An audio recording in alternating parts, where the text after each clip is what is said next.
Hello and welcome to this week's episode of Pickle Sports Talk. I'm Brandon Schiffman. And I'm Spencer Stein. Sunday episode, so we're looking back on this week of sports. The Masters was great, as it is every year. I thought it was a little underwhelming, but still great. NBA playoffs are 2 days away, starting with the play-in. And baseball started. Baseball is just a great sport. So we're just going to hit those three topics and end with a little NBA MVP debate. Brandon, let's start with the Masters. Mm-hmm. Yeah, so overall, I personally really enjoyed the Masters. I thought there were a lot of good things. Obviously, it's great seeing Tiger out there. But let's start with just the winner himself, Scottie Scheffler. I thought he had an absolute great performance and a great outing, and I was personally not expecting him to be as good as he is. If you go back to our last episode, I said I thought he was going to do well, but I didn't think he was going to live up to his hype just because he's been doing super well recently, and I thought it would be very hard for him to get over that hump and win the Masters. Yeah, I agreed with you, actually. I said he wasn't going to bust. I said he would be maybe in the top 10, but he's been on fire, and I don't know how often that carries over, and what Scottie Scheffler just did was establish himself dominant in the golf world. Yes, you heard it here. He's number one in the world. He's coming off PGA Rookie of the Year just a year or two ago, and now he's reigning Masters champion. That puts him at the king of golf. I don't care what anyone has to say. I'm a big Colin Morikawa fan. Obviously, Tiger's still there. We've seen Jordan Spieth and Rory. Number one right now? Undisputed right now. He's the best player in golf. Golf is so volatile. Anyone could take over being on fire at any time. But right now, Scheffler's the number one player in the world, and he's the Masters champion. It's no doubt him. I want to talk about his play. He really is the only guy who shot under par every day. Not the only one, but I assume one. I think he might have been the only one. I'm not sure. But the second day is what established dominant. We see. I don't think we've ever seen a wire-to-wire Masters winner where they led after every day. And he didn't lead after the first day. Yeah, but the second day is where he took his leads, can he sustain it? And he did. He only shot one under the last 2 days, but it was enough because this was honestly not the most impressive play we've seen at the Masters. That doesn't always make it more boring. For me, it was more boring because Scheffler never really... I didn't see a doubt that he was going to win it. Even today, when Smith got within a shot, I saw Scheffler's. It was his tournament. But we only saw 9 players shoot under par. And I think we only had 7 under par going into today. So it was definitely a slow Masters, but Scheffler was able to really dominate it. I think he was up 5 strokes 2 days ago. So he's been the only guy sustaining good scores under par. Yeah, absolutely. I think one guy I really want to shout out is Rory Mcilroy. He was 8 under today. He had the round of the week. He almost caught up. He really had a great day today. And I wouldn't have been surprised if he caught him, honestly. It is utterly insane. Why couldn't Rory just shoot decently the first 2 days? Shot one over each of the days, and we saw that. He dug himself into a hole, and it was too little, too late. But by the time he really today, he shot the best round anyone shot all week, and it was just fun to watch him out there. Here's what I want to say. In my head, there's some golfers I don't necessarily love. Rory's one of them. Cam Smith's one of them. And what I learned this week is it's really hard to dislike a golfer, and especially Rory Mcilroy just today has gone from one of my least favorite golfers to up as one of my favorites. He was having fun out there. In a tournament he didn't win, he said it was the most fun he's ever had. He's won all 3 other majors.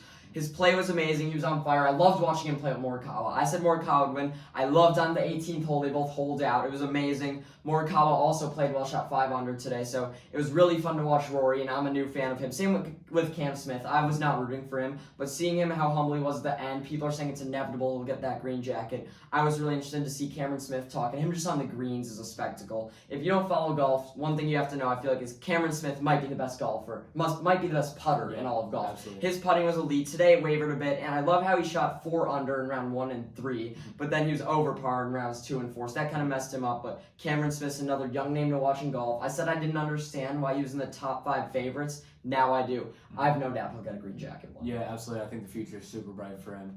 Yeah, so overall, Masters was super duper great. Like I said earlier, it was great watching Tiger, obviously.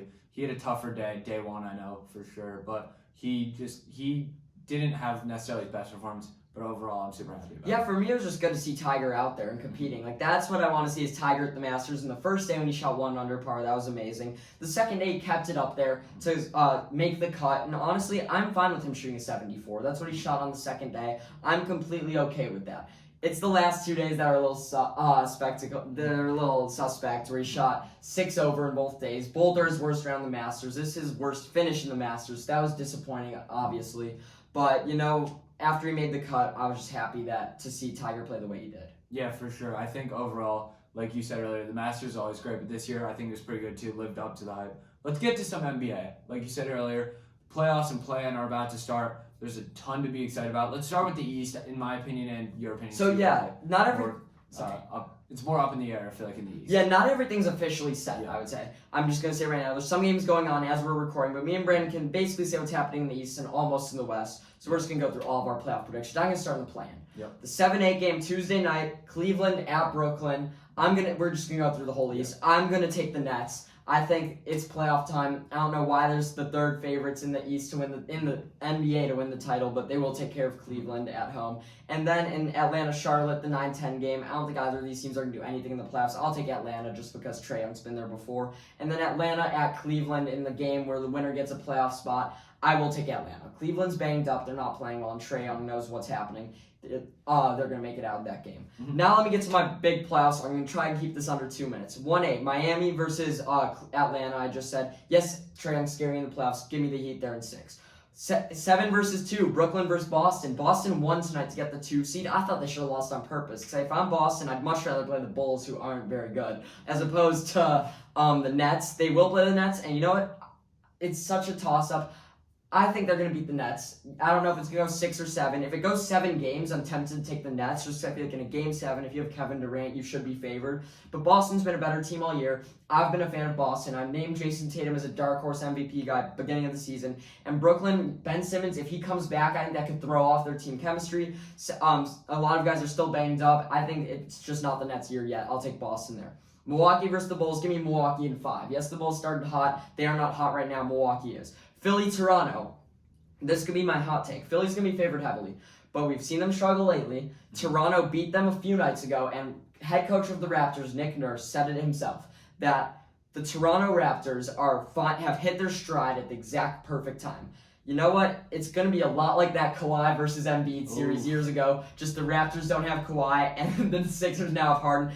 Raptors are going to take them to 7. This reminds me of last year when Atlanta, I think they were playing Brooklyn, or who? Atlanta. They were playing someone in Game 7, and they went out and beat them. It was Philly. Oh, yeah. And Atlanta beat Philly in a Game 7. This year, it's going to go to 7. Everyone's going to favor Philly, and Toronto's going to go and shock the world in Philadelphia, win it in 7. Give me Philly there. Let me just round out the rest of my playoffs. Miami versus Toronto. Miami will beat them in 6. Boston and Milwaukee, such a toss-up. After beating the Nets, Boston's going to be riding high, but I think whether it's Boston or Brooklyn out of that series, which is such a toss-up, I'm taking Milwaukee regardless to beat whoever wins that and then to go beat Miami. Milwaukee are my favorites out of the East. They've done it all year. They did it last year. They still got the same team, and I trust in Bobby Portis. Give me Milwaukee to the NBA Finals once again out of the East. I mean, I hate to say it. We're probably going to look pretty similar in this. I'm going to start with my play-in. That's not a bad thing by any means. I mean, it makes me less confident, but yeah. Let's start with my plan. I'm taking Brooklyn as well. I think that Brooklyn just is the better team, and KD in the playoffs is a different beast. Atlanta, Charlotte, I'm almost more tempted to go with Charlotte. I feel a strong way about this team, and I think they could show up when it matters most. With that being said, I don't think, like you said earlier, I don't think either team poses a threat to Miami. Miami, I think, will take care of Charlotte. And honestly, 5, probably 4, though. Well, do you think Charlotte then will go beat Cleveland? Yeah, I'd take Charlotte over Cleveland. Wow. I don't like Cleveland, by the way. Yeah, Cleveland was good, like, at the beginning of the year, and they kind of, like, just... Injuries. Yeah, injuries, but also they kind of just rode out their, like, good start, and it's just kind of dragged ever since then.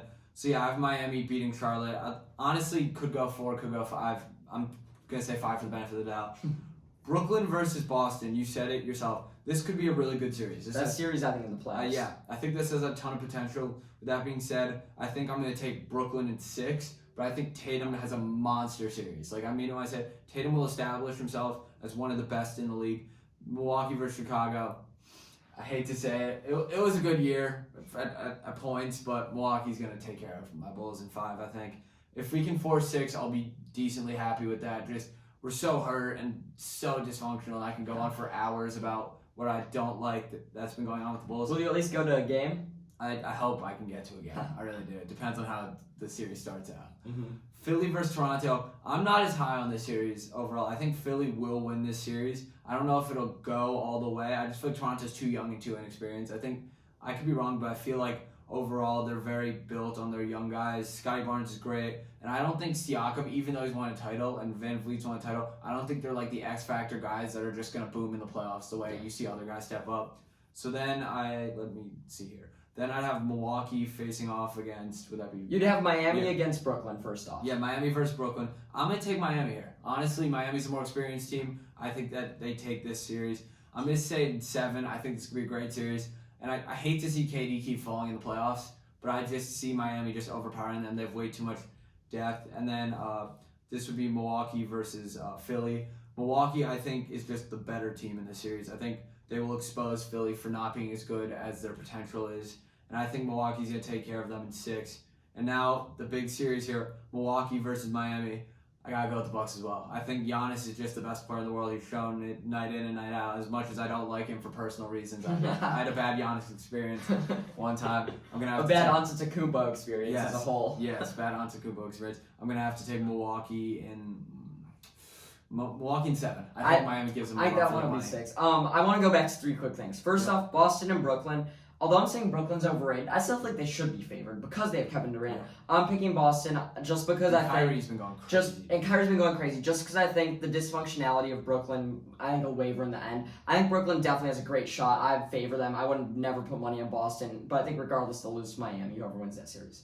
Philly and Toronto. It's kind of sad. The day of the James Harden trade deadline, we rushed into studio and recorded, and I said Philly was going to make the NBA Finals. Me too. And it's such a shame what's going on there is that I think Joel Embiid, we're going to talk about if he's the MVP and is playing at an elite level, and James Harden's the reason they're not going to do much. Is because his scoring ability. He's just been on a slump, and honestly. I just keep going back. I keep thinking about that Atlanta-Philly series last year, where all series long we said Philly's going to get him, and then Philly took him to 7. And normally when an underdog, they always say, when overtime never helps the underdog better. And that's what everyone thinks about in a Game 7, then Atlanta went and beat Philly. I see a series a lot like that with Toronto, but it could go either way. Once again, no matter who wins this series, I think we'll lose to Milwaukee. And although Miami is the best matchup for Milwaukee, they have the best chance of beating them in the East just because defensively they're good. I think Bam is the closest thing to defending Giannis. Yep. I still think Milwaukee's the better team. So on that note, Brandon, let's move to the West. Not everything's official here, but you could start with the plan. Start with the plan. The Minnesota Clippers game. This one's good because Paul George is playing super well, but then you look at Minnesota and they just seem to have a ton of talent. D'Lo's been playing well. Pat Bev is just always like one of those guys that you like watch and you're like, this guy's like decent. He can play. Cat's establishing himself as a top top 4 big in the league, and Anthony Edwards, rising star. I'm going to have to go with Minnesota in this game, but I think this is going to be a close game. This could potentially go into overtime. It's going to be a good game. New Orleans, San Antonio. I went to a Pelicans game recently. They look good, man. Like, when it's clicking for them, they're a fun team to watch, and I honestly think I might have them winning against San Antonio. And then I think that the Clippers beat the Spurs. So my 8th seed would be the Clippers, yeah. The Clippers, I think the Suns take care of the Clippers. Easy, light work, 4-4. Just no questions asked. Pandemic P is coming back. And just Phoenix is just dominant. And then for Memphis, they are going to be playing the T-Wolves. And I think Memphis, I think this series could actually go, 6. I think Memphis is going to just outplay Minnesota in every single game, but I could see Minnesota potentially stealing maybe a game or two just based on huge performances from some of their better players. Can I hop in here for a second about the 3? So right now, Golden State, here's what's happening with seeding. The games are happening tonight. It's Sunday. In Golden State, basically they get the 3 seed with a win against New Orleans, or Dallas lost against San Antonio. So we're going to assume Golden State's going to get that 3 seed, and then Dallas will get that 4 seed. But you could talk about what would happen in both matchups. Additionally, Utah would get the 5 seed tonight with the win against Portland. They're favored by 17 now. They're going to get that job done. If they don't somehow, then Denver will be the 6. But we're predicting under the assumption that we're going to have Golden State as the 3 against Denver the 6, and Dallas the 4 against Utah the 5. But Brandon, if you want to go in and also explain what would happen if Golden State played Utah and Dallas played Denver, feel free. Yeah, okay, so I'm going to start with Golden State versus Denver, just because that's this series I'm going to assume happens. This one's going to be a good series. Like, if this happens, I have full confidence that this is going to be a great series. Because on the one hand, you have Steph, who just every year seems to turn on the playoffs. On the other hand, you have the probable MVP, Jokic. The reigning MVP too. Reigning and probable for this year. I honestly, this is a tough one to pick because Denver's shown up in the playoffs year in and year out. They've never won, obviously, but like every year they seem to play spoiler in some way, shape, or form. But I think this Golden State team just has too much talent to lose in the first round. But I have this series going 7, and then for Dallas, Utah, which I'm going to assume again, I'm going to honestly have to take Utah here. I think Utah is the better coach team. I think they have more overall. I think they just have more talent. Luka's in a league of his own in this series, in regards to superstardom. But I just think Utah has too much talent, too much depth. They have a lot going for them, and I think they win this series in 6. Real quickly, just one word. If you had Golden State versus Utah, who would you take? And if you had Dallas versus Denver, who would you take? I'm taking Golden State and Denver in both their respective series. So you have Dallas the worst out of these 4 teams. Mm-hmm. I think Luka's great, and he could average 45 a game, and they could still wind up losing that series. Yeah. That's my honest opinion. Then I'd have Phoenix facing off against Utah, I believe. And I think, didn't this series happen last year? I believe so. Yeah. So I think that history will probably repeat itself with the winner. But I think Utah could take Phoenix 6 games. I think Phoenix is a great team. Utah's a great team too. And that matchup isn't necessarily favorable for Phoenix. They're definitely easier matchups. For example, I think they have a lot easier of a matchup against Dallas, but I don't think Dallas beats Utah. I just think Phoenix overpowers them. And then Memphis versus Golden State. This could be a great series because this could really go either way. You have on one hand the young and rowdy and almost want to say fan favorite team in Memphis versus Golden State with all the playoff experience. I might actually take Golden State in upset. You know what? I'm gonna do it. I'm taking Golden State in 6 here. It's gonna be. I think this has the potential to be a great series. Honestly. I agree. I think that's Ja versus Steph, the new versus the old. Mm-hmm. And then I have Phoenix beating Golden State in the conference final.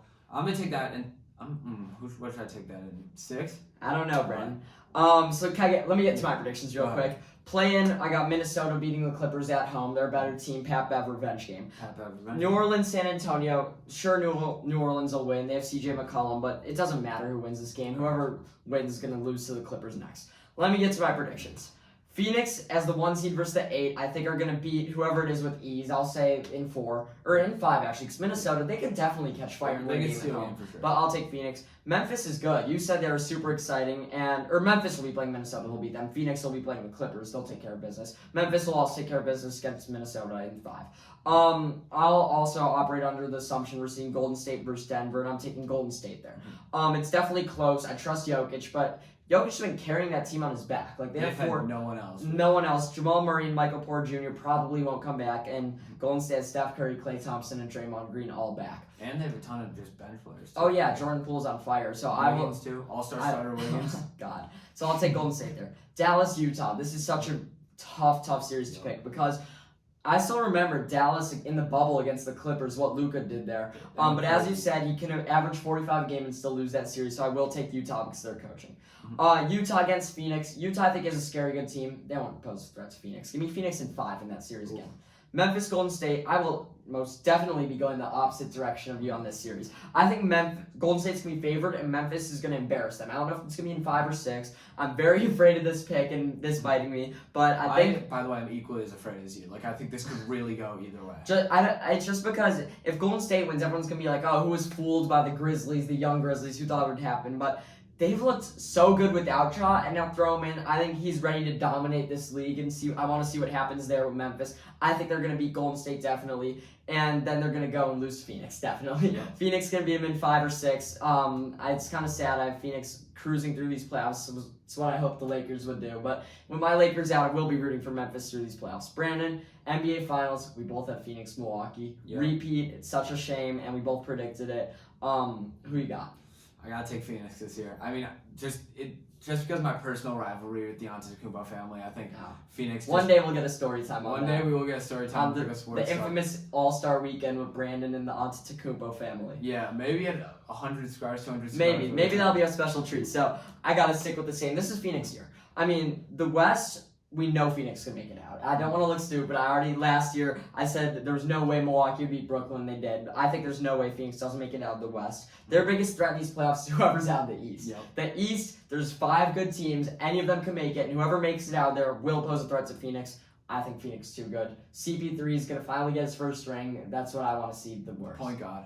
Definitely the point guard. Let's stick with the NBA for one quick thing before we get to MLB. Yep. MVP. We both talked about Embiid and Jokic. And I guess if you want to throw Booker in there, given how much we're talking about the Suns. But Brandon, I want you to give me who you think the MVP is. So right now, you're hearing mainly 3. I think JJ Redick said it super well. He said they could really give 3 MVPs this year, and it makes sense. But then you have a slight tier below that with Ja, Booker, and those guys. And Giannis, your third? Yes, so Giannis would be the 3rd guy in that case. But with that being said, the 2 main guys in it, we're going to ignore Giannis for now. I know you can't just really do that, but we're just going to do it for the sake of debate here, are Joel Embiid and Nikola Jokic. I don't know why I struggled with that.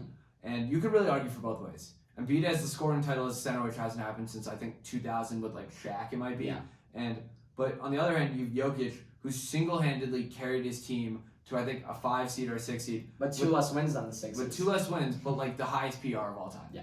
So you could really argue either way. I'm leaning slightly towards Jokic. As much as I love Embiid, the scoring title doesn't push him up as much as the highest PR of all time will push up Jokic. And I think this year it will go to the defending MVP. But it would have been fun to have seen Joel win one. Let me just also mention this. Giannis, by the way, this year has the second highest PR of all time. And he had the highest last year. Last year he had the highest of all time, and he beat that. And yet Jokic beat both of them. Yep. So a lot of people are going to say it's Embiid. I think Embiid might win it just because the writers want him. But I'm making the case that I think it's Jokic, and I don't think it's that close. Because his team's 2 games worse. But does he have James Harden on his team? No. Does he have Tobias Harris? Does he have anyone as good as Tobias Harris? No. Jokic is carrying them in the West. I guess I can't use that argument anymore. The West is weaker. But regardless, every statistical category, rebounds, assists, steals, he's slightly above him. And in points, where Embiid has 3 points up on Jokic, when you look at it, Jokic has a better field goal percentage. He has just as many 3-pointers made per game, just as many field goals made per game. So you say, how's Embiid's points higher? It's because his he averages 3 more free throws per game. So this whole scoring title, this whole Embiid's such a better scorer than Jokic is based on 3 free throws per game. And by the way, their free throw percentages are insane. They're both 81. They're both incredible free throw shooters. Embiid just gets to the line more. I understand that's crucial. Getting to the line, good for Embiid. And yes, he might be a better defender. It's close. I mean, Jokic has more steals. Embiid has more blocks. It's very close. But Jokic is a better passer. He's a better rebounder. He's almost just as good of a scorer, and he's carrying his team to bigger heights. I will give it to Jokic all day. I think a lot of people want Embiid, especially after Jokic won it last year. People didn't really want Jokic last year, and his team is statistically 2 games better. He's the first scoring title as a center since Shaq. He's averaging over 30.5 points per game, but this is Jokic's title in my eyes. And another thing that just is a glaring kind of like pointer finger to Jokic is, if you look at the Nuggets team leaders just on like ESPN for stats, points, Jokic, rebounds, Jokic, assists, Jokic, steals, Jokic, blocks, guess who? Jokic. Yeah. You go to the 76ers, I get that they're better, like they have better guys on their team. Points, Embiid, rebounds, Embiid, assists, Maxey, steals, Thibault, blocks, Embiid. Jokic is really doing it all for them. You can't really say it otherwise. Their next best player is Aaron Gordon. What's going on there? Do you think and I think this leads to one day with Jamal Murray healthy. Jamal Murray's one of the most underrated players in basketball. They could really do very good things. I think that they just draft super duper well, and they're a well run organization. I think their future is super bright. They just need to stay healthy for an entire season. And with Michael Porter Jr. and Jamal Murray, that could be a slight question mark. But people are forgetting Michael Porter Jr. had KD potential 2 years ago. He's just been hurt. But his ceiling is so high. And I just also want to point out, maybe if LeBron didn't get hurt, he wins the scoring title over Embiid. So can't put it all in there. Sure. Brandon, let's move to some baseball. Yeah, so let's just start with our Cubs, our hometown Cubs. They've been looking pretty good, and a lot of people didn't expect that. You can credit it multiple ways. I personally, I'm going to credit it to my boy Sai Suzuki. He had his first home run today, 413 feet, absolute nuke. He looks good. The Cubs' future looks brighter than I thought it would. I can't lie. So, if anyone remembers, I refused to make a snap judgment on the NBA until January. And 3 games into the baseball season, I refuse to change any opinion I had whatsoever. However, the Cubs look good. Regarding the Cubs, I've been to 2 of the 3 games. I was not expecting them to win 2 of the 3 games. And the one they lost today was a very close one, 5-4. And what it came down to was the Brewers bullpen. So I am definitely proud of the Cubs. I like their lineup, it's really fun to watch them. Their new lineup, I'm happy they traded Bryant, Rizzo, and Baez. We were stuck in a rut there. I'm happy to see these new players. Nick Madrigal's underwhelming me a bit. He's supposed to be our best average hitter, and he's not doing that so far, but he's not the most efficient. Sai Suzuki, today, was one of the biggest nukes I've seen at Wrigley Field. Off the bat, you knew it was gone. That ball. It was towering. He killed that ball. Meanwhile, I see Vladdy hit a 467-foot home run today, which makes Sai's look small. But trust me, if you saw it, it was crazy. So I don't necessarily love their bench. I don't think they're so deep. Wilson Contreras is still good. They definitely have a lot of good players. I'm really excited to see it. And I'm really excited that we have a good farm system finally, for the first time in a while. But I think and I want to mention that the reason they lost today is because the Brewers had a chance to get to their bullpen. The Brewers, although they haven't looked good, are going to be scary because they have 2 reliever of the years in Trevor Williams and Josh Hader, and you can't get to them in the last few innings. So the Cubs had to jump out early in the first 2 games to beat them, and that's what they did.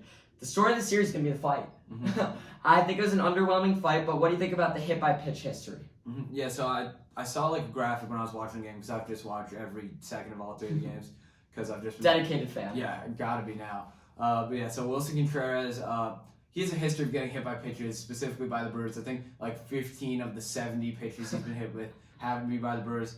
And tempers were high. And Andrew Mccutchen, who I met when I was younger, he signed a ball for me. Just personal story there. He got, I believe, was hit by a pitch, and he was talking a little bit to the pitcher, and he said like they're hitting me on purpose because they don't want me. So do you think they were?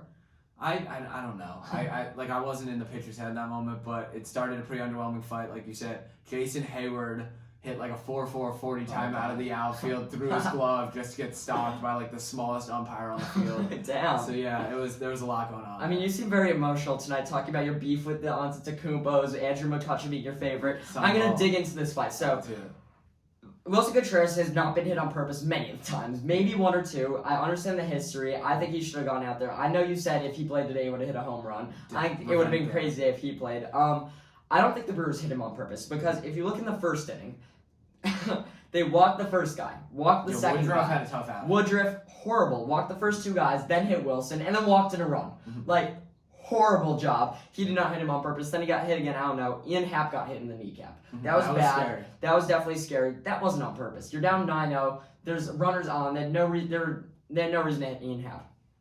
What was on purpose was Keegan Thompson hitting Andrew Mccutchen, and I'm so proud of him because they needed retaliation. There were 2 outs. You gotta wait till there's 2 outs. No one on. There's no threat. They're up 9. He missed him the first time, and he stayed out there and hit him again like a man. I'm so proud of Keegan Thompson for that. And it resulted in a very underwhelming fight. Hayward sprinted out from the outfield, but I love to see the Cubs act as a together team. This is good, and I'm excited to see them play the Brewers more this season. I hope they could get the best of them again, but I think this is going to lead to a good season series. Yeah, for sure. I'm super excited about the Cubs. Just overall this year, like you said, you mentioned a couple guys. I think Happ looks really good too. I mean, yeah. I think until he got hit, he looked really good. Yeah, the future is bright for the Cubs. It's just we're a few more years than a few out. Yeah, I know. And today, there was a lot of bench players in. Yan Gomes played well, but the backup catcher better than I expected. Jonathan VR, the backup third baseman, underwhelms me. I'm not too excited about Wisdom or Schwindel this year. They've both looked poorly, but so early, no snap judgment. So let's get to some other teams. Brandon, I know you want to talk about Garrett Cole. Yeah, so this is obviously an overreaction, like you said. We're way too early to judge this, but I just was talking to Spencer. I saw something about Garrett Cole's contract, and that reminded me. He got paid like a ton of money, and I think that the Yankees should be a little bit worried because ever since the Spider Tack gate, he has not been playing to his standard, like at all. And I'm not calling it robbery, but that's a big contract for someone who has not been playing his game for pretty well. I'm telling you, it was the Spider Tack. After that incident, he went downhill. We said, well, he's rattled about it. Yeah. Now, 1 outing in, looked poorly. He was cursing out the first pitch. Like, someone's out there throwing out the ceremonial first pitch on opening day, screaming at the umpire because the game started 7 minutes late. Yeah. Then he blames outing on that. Garrett Cole's spiraling. He's a weirdo. And yet he was on the Astros when they cheated. Everything's going downhill for Garrett Cole with the Spider Tack. Yes, he might have the talent to come back from it, but I remember Garrett Cole on the Pirates back in 2015 when we beat him in the wild card game. And I can tell you, he was not this good. Yeah. So just putting that out there about Garrett Cole. The Yankees, although, have looked good. Right now, they're down 1 to the Red Sox, probably going to lose this game, but then they did win the first 2 in the series, so that division's interesting. Sticking there, Vladimir Guerrero Jr. The Blue Jays came back and beat the Texas Rangers in back-to-back games. Today they lost, but the highlight of today was he had a 467-foot home run. Absolute news. I think we both predicted in the league in home runs. I did. You had Trout. I had Trout. But do you think he's the most exciting player in baseball? Almost like a baseball version of John Morant. Mm-hmm. I was going to say, last year compared to Zion, now John Morant. I think that is a fair take. He's John Morant in Zion's body type. Yeah. There are a few guys like that in baseball. There's like him, Ohtani. Just guys that the media likes, like up-and-coming players that just get a lot of love from the media. I think he's one of those guys. Like, I think that the media, for as long as he is in, like, the league and in his, like, prime, if you will, he will be getting a ton of attention just naturally based on his play style and just everything like that. And I think he's really beloved by fans. I think Ohtani's the Steph Curry and Vlad's the Ja. And here's the thing. There's players that get too much media attention, in my opinion. I said that about Ohtani this year. Last year, I was wrong. And then there's players who get a lot of media attention and get famous because they're good. And that's Ja, and that's Vlad. Vladimir Guerrero Jr. just hits bombs over and over. He works on his game. He's even good fielder, which you don't expect. So he's living up to it, and that was a towering shot today. Even though I liked Saez more, maybe him. I want to add one quick thing. Toronto Blue Jays are 3-0, only undefeated team in baseball, unless the Yankees pull one out today. Yes, they played the Orioles, who are the worst team in baseball, but they're my World Series prediction. No one else said it, so I just got to shout myself out there. That's the one thing you probably can make a snap judgment about, that the Rays will be good. Brandon, that is all for today. The playoffs are starting this week. I'm excited. We got, hockey playoffs, I guess, are coming up, and baseball's going to keep wrapping up, so, and NFL draft soon. Yeah, no, sports definitely exciting, like Spencer said. NFL draft coming up. We're going to have a ton of analysis, predictions, and then a post-draft, I also say post-draft show. We're going to go over everything. So, yeah, sports are definitely fun. Make sure to shout us out, recommend us to your friends, family, anyone, and yeah, thanks for watching.